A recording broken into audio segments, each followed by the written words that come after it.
Hello বন্ধুরা, আজকের ভিডিওতে আমরা শিখব কিভাবে আপনার মোবাইল ফোনকে ফুল রিসেট বা ফ্যাক্টরি রিসেট বা ইরেজ অল ডাটা করবেন।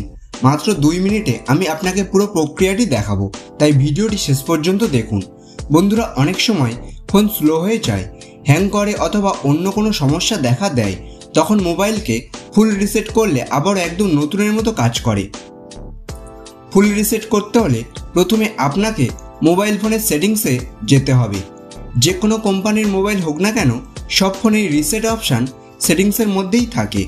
এবার সেটিংসে গেলে উপরে সার্চ বারে লিখুন রিসেট, এতে অনেকগুলো অপশান আসবে। সেখান থেকে নিচে গেলে আপনি পাবেন ইরেজ অল ডাটা। তবে সব ফোনে একই রকম নাম থাকে না। যেমন স্যামসাং ফোনে এটাকে বলা হয় ফ্যাক্টরি ডেটা রিসেট, তবে ইরেজ অল ডাটার ফ্যাক্টরি ডেটা রিসেট দুটোই একই কাজ করে। এবার আপনাকে ওই অপশানে ক্লিক করতে হবে। এরপর মোবাইলে আপনার পিন, পাসওয়ার্ড বা প্যাটার্ন লক দিতে হবে। সেটা দিয়ে দিলেই শেষ ধাপে আসবে ইরেজ অল ডাটা। একবার এখানে ক্লিক করলে আপনার ফোনে ফুল রিসেট হয়ে যাবে।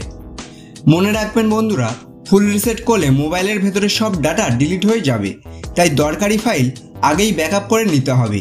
তো বন্ধুরা, এইভাবেই খুব সহজে আপনি আপনার ফোনকে ফুল রিসেট করতে পারবেন। যদি ভিডিওটি ভালো লাগে তাহলে একটি লাইক দিন আর বন্ধুদের সাথে শেয়ার করুন। আর এইরকম টিপস পেতে চ্যানেলটিকে সাবস্ক্রাইব করতে ভুলবেন না।